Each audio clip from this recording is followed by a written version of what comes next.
question over here. They say, okay, well, if the hadith is kitab Allah wa itrati, why do our Sunni brothers all say kitab Allah wa sunnati? Yes? I guarantee you, this Friday, across the Muslim world, I guarantee you, this Friday coming up, across the Muslim world, many of the Maulanas in the mosques dominated by Ahl Sunnah wal Jama'ah will at one part or another in their khutbah say, Rasulullah said, I leave behind for you two weighty things, Quran and Sunnah. Quran and Sunnah. Every Sunni lecturer cannot complete a lecture unless he says, hold on to Quran and Sunnah. The biggest lie to cover up the people from coming to Ahlul Bayt alayhim salam. And I'm frank on that. I'm frank on this. If you want to see the flags of Bani Umayyah and Bani Abbas, yes, held up, it's by those arrogant, lying, deceiving scholars who come out and say Quran and Sunnah while they know the real hadith is Quran and Ahlul Bayt. What is it? You have a grudge against Al Muhammad? Why do you have a grudge? What's wrong with narrating the hadith as it is in Muslim? You see, when I come to my brothers in Ahlul Sunnah, I ask them, Quran and Sunnah, where is it mentioned? Please tell me. Where? Bukhari? No. Muslim? No. Tirmidhi? No. Nasa'i? No. Abu Dawood? No.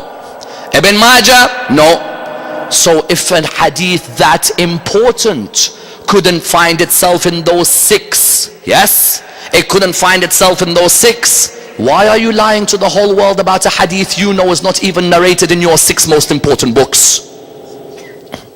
Why the lie? Why the deception of innocent Muslims? Not telling them the truth. Why the lie? Do you know where Quran and Sunnah is mentioned? Malik bin Anas has a book called the Muwatta. Yes? You know, you have Abu Hanifa and Malik and Shafi'i and Ahmad bin Hanbal. Yes? The four Imams of fiqh. He has a book called Al-Muwatta. He mentions the hadith that Rasulullah said, Inni tarikun fikum atThaqalayn, kitab Allah wa sunnati. He mentions it, not Bukhari.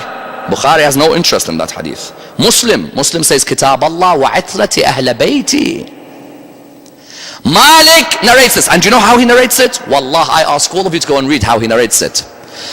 I had been told that Rasulullah said.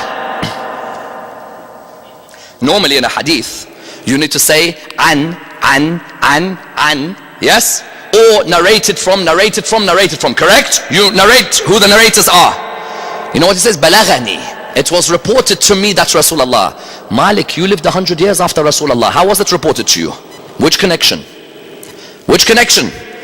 When you normally give a hadith, you say, for example, X narrated from Y, who narrated from Z, and who gave us this. Correct or no? Malik in the Muwatta, he says, it was informed to me that Rasulullah said.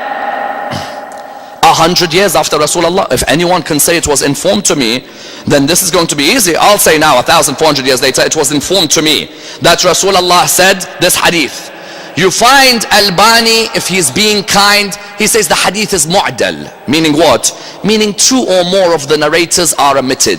Others say the hadith is marfu', that there is an unbelievable jump. Others say no, mursal. In other words, what do you find? There's not one of the scholars of Ahl Sunnah who could come out and say the hadith is sahih. Why? Because it's not in Bukhari or Muslim. It's not there.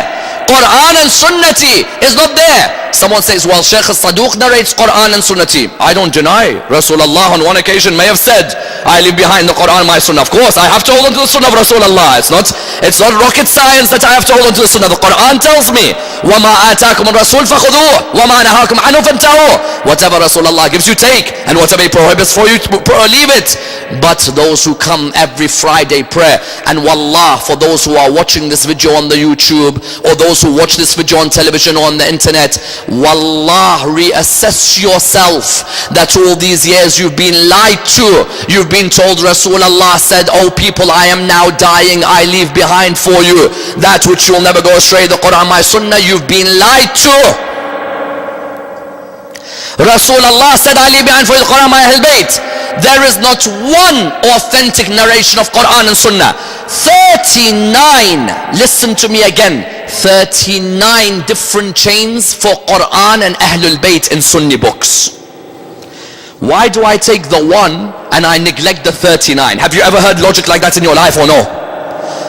Ask any of your Sunni friends tonight, any of them, and ask them sincerely, because at the end of the day we want the whole world to come towards Ahl al-Bayt alayhim as-salam, don't we? Ask any of them, say, brother, you know you once told me Quran and Sunnah, can you show me it in Bukhari?